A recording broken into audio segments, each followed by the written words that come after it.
Chegou agora, rola a iniciativa. Hoje a gente vai dar uma mãozinha para os mestres mais jogadores. Fica aí que de repente você pode dar essa dica aí pro seu mestre. O que a gente vai trazer aqui não é nenhum spoiler e com certeza pode ajudar o seu mestre a fazer novas aventuras. Vamos trazer 3 lugares de Arton que não é muito falado, mas que pode servir aí para aventuras diferentes, com temas diferentes, podendo envolver bastante coisa. Então fica ligado, a gente vai trazer 3 locais aí para suas próximas aventuras.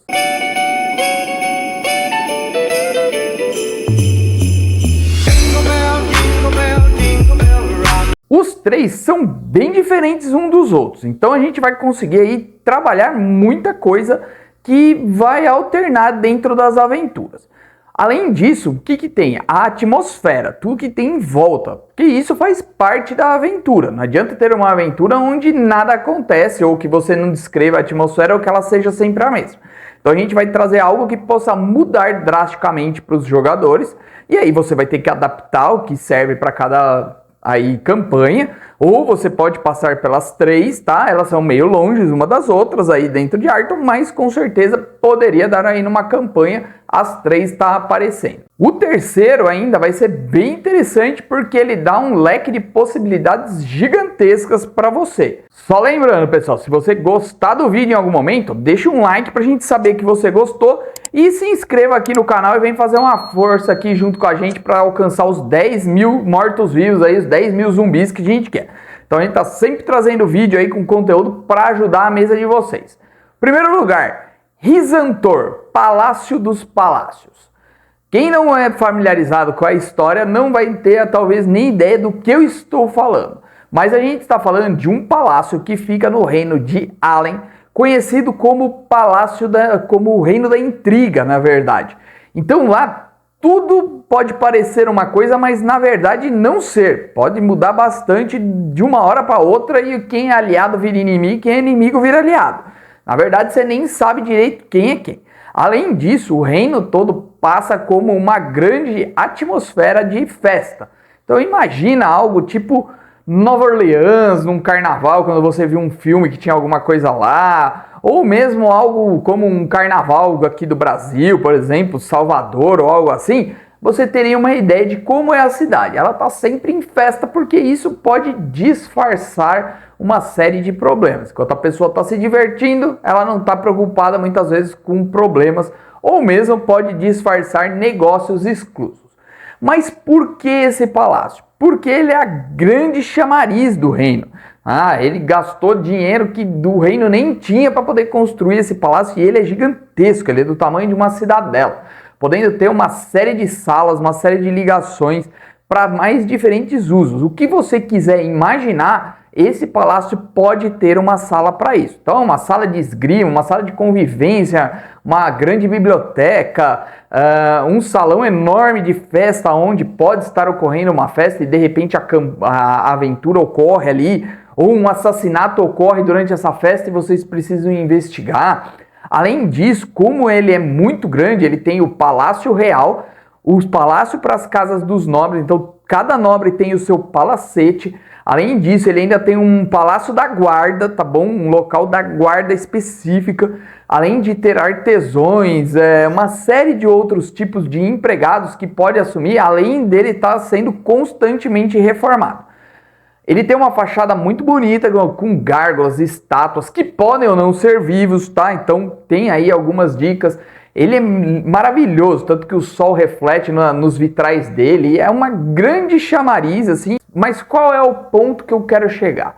Você criando uma rede de intrigas dentro da sua aventura, esse palácio é conhecido por possuir muitas passagens secretas e até mesmo salas secretas, saídas secretas.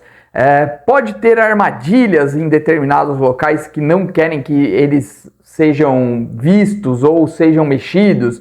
Então as portas secretas podem ter armadilhas que escondem uma sala que tem algum segredo. Então se você quiser fazer uma aventura focada nessa parte de mistério, de intriga, de não saber quem realmente está falando a verdade, esse palácio pode ser um baita cenário para você colocar as suas aventuras. Até um belo gancho que você pode utilizar disso daí é que assim, o castelo não é um local público, é um local do rei, e mesmo a casa dos nobres é porque o rei deixou eles ficarem lá. Então assim, para você entrar lá, você precisa ser um nobre, para ter direito a agendar alguma coisa para você entrar.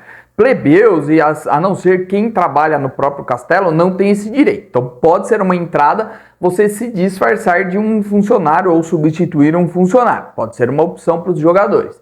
Mas qual que é a grande chamariz? Ou quando qualquer um pode entrar no palácio, é na noite do baile de máscaras. E aí é que pode ser esse gancho. É bem clichêzão, aquele baile de máscara, todo mundo disfarçado, e de repente ocorre um assassinato de alguém importante. De repente os jogadores são convocados para investigar, ou alguém que é amigo deles quer que investigue porque era um parceiro, ou eles são colocados como os que fizeram o assassinato, são incriminados e eles precisam provar a inocência deles.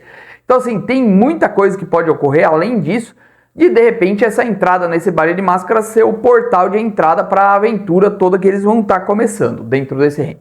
Então tenha em mente que se você quiser fazer uma aventura ou até uma campanha com intrigas, esse é um ótimo local para você utilizar. Bom, o segundo lugar está ainda também ligado à criminalidade, tá bom? Mas ele vai mudar um pouco. Além dele mudar os aspectos culturais muito grande, ele além de tudo vai mudar o estilo desses crimes. Eles não são tão velados assim quanto nesse que a gente falou.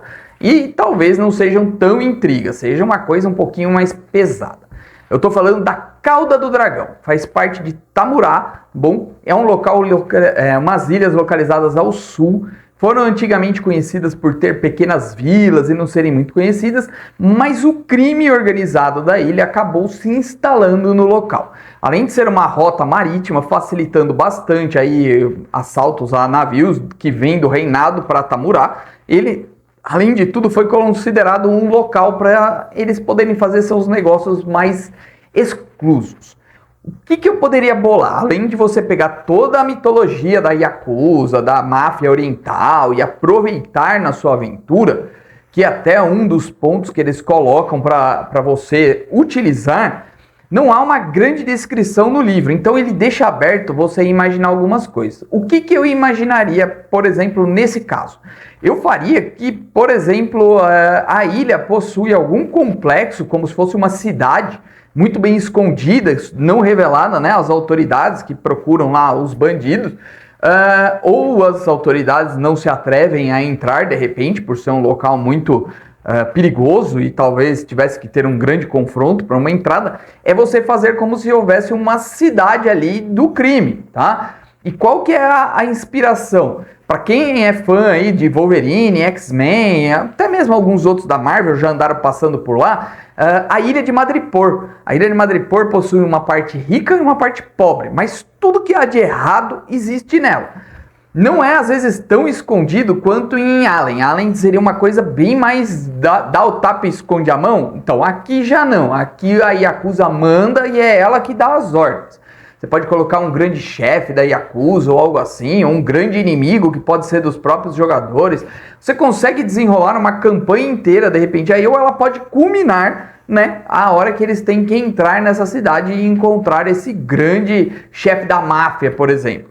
Então veja que você poderia pegar aí inspirações em filmes como Massacre no Bairro Japonês, ou mesmo alguns outros que vão para os bairros japoneses ou os asiáticos, para você ter uma ideia do que poderia fazer. E trabalhar em cima assim dessa máfia, do que ocorre dentro como crimes, proteção aos comerciantes que não querem falar porque são protegidos pela máfia. Então tem todo aquele clima onde os jogadores poderiam desenvolver perícias, mas facilmente poderia ter combates aí. Ela também é conhecida por um local dos ninjas, então de repente a cabeça dos heróis pode ser colocada a prêmio e ele ter alguns ninjas ou até vários atrás deles e aí começar uma caçada dentro da cidade atrás deles e eles tendo que lutar para sobreviver e sem ter muitos aliados. Então é uma aventura num estilo diferente, tá bom? Então é uma ideia aí que continua sendo ligada a crimes, intrigas, mas já um pouquinho mais aberta a coisa. Um pouquinho mais aberto a combates e menos, de repente, falação. né? Em Alien seria mais conversação, tentando conseguir informações e tal. Ali você teria uma mistura de informação e ação. Bom, pega aí um filme de ação aí dos anos 80 que ia para um bairro japonês, você já vai ter uma boa ideia de fazer uma aventura ali com os heróis. Lógico, adaptando, pondo as coisas do jeito certo, mas conseguiria fazer de modo bem legal. E aí, pessoal, tá gostando do vídeo? Então comenta aqui se você já foi para um desses lugares ou já pensou em usar em uma das suas aventuras um local desse tipo ou fazer uma aventura como eu tô falando aqui. Põe aí nos comentários qual foi a sua experiência e também qual foi a sua aventura mais diferente, assim, que tenha fugido bem do convencional. Põe aqui que eu quero bater aquele papo legal com vocês e ver o que teve de ideia por aí, que sempre abre a nossa mente para outras ideias. Então vamos pro último, agora eu vou mudar totalmente, agora a gente vai mais uma coisa de busca mesmo, tá bom? E eu vou mudar totalmente também o conceito de ambiente, de sociedade, de costumes. Não vai ter nada a ver com o que a gente falou até agora. E o terceiro lugar chama Zigurate de Prata. Ele fica localizado bem ao norte do deserto. Então bem lá para o norte do mapa que a gente tem de Arton. Bem lá no meio do deserto da perdição. Onde a gente já sabe que tem uma série de problemas de portais abrindo, de trazendo gente, trazendo objetos. Então, nesse caso, os portais não trouxeram um objeto ou uma pessoa, trouxeram uma torre inteira que é totalmente indecifrável. Você pode começar com ganchos, por exemplo, uma busca por esse local. Pode ser que ninguém saiba como chegar lá e tenha uma corrida para ver quem chega primeiro e descobre os seus tesouros, poderes ou o que quer que seja que esteja aguardando os heróis lá dentro. Por quê? Ela é uma torre feita toda de mecanismo que possui uma parte que fica para fora, que é a menor parte dela, mas ela desce para o subsolo e ela já é protegida por uma série de constructores blindados, além de possuir uma série de mecanismos, canos, botões, alavancas que ninguém ainda conseguiu decifrar. Então isso abre uma chance muito grande de você poder criar o que você quiser. Se você quiser abrir portais para outros locais, pode ser que ali seja um ótimo local. Pode ser que seja uma cidadela de vários portais, que lá liga o multiverso, por exemplo, ou que liga o reino dos deuses. Isso aí você vai poder criar, porque não está descrito exatamente o que é. Então nisso te dá uma liberdade muito grande. Além disso, você vai ter a vantagem de estar vivendo aí com povos que têm uma cultura ligada ao deserto. Então já muda toda a parte de comunicação, de como você sobrevive no deserto. Existem perigos do deserto que podem atrapalhar muito o próprio calor ou a falta de suprimentos, podem fazer com que os jogadores se metam em enrascada. Então você poderia ter combates, mistério e ainda ter uma parte de sobrevivência, porque seria legal até você controlar os suprimentos dos seus jogadores, porque isso vai ser um ponto importante da aventura, por exemplo. Eles conseguirem sobreviver até chegar lá. E veja que a gente pode trabalhar uma campanha inteira, afinal o mapa ali do deserto, né, foi colocado como Halak-Tur, né? Não sei se eu falei certo, senão já põe aí na lista do que eu errei para variar um pouco os nomes. Ele mostra uma série de outros locais que meio que seguem um caminho até essa torre. Então você poderia fazer os jogadores irem passando nesses lugares e descobrindo pistas, por exemplo, da localização dessa torre de prata. E o que ela vai ter lá dentro, de repente um poderio militar, de repente conseguir transformar esses autônomos num exército, a favor de quem conquistar primeiro. Então veja que pode ser uma corrida contra o tempo. Quem chega primeiro e decifra aí os enigmas que você vai colocando no caminho. Ou mesmo aquela caça ao tesouro, sabe? Que a pessoa tem uma pista que leva para outro lugar que tem outra pista e assim por diante. Poderia ser algo a isso e você coloca vários perigos aí no meio do caminho. Você pegando aí o manual de ameaças, você consegue pegar aí o que tem no deserto de ameaças, você pode criar, você pode puxar alguma outra coisa, um portal pode trazer ameaças, durante a viagem seus jogadores podem ser jogados no portal e com isso vão parar num outro lugar totalmente diferente, eles têm que batalhar para voltar. Então as possibilidades são gigantescas, além de você fugir daquele comum, da floresta, ermo, catacumba, coisas desse tipo, você acaba indo para um local bem diferente.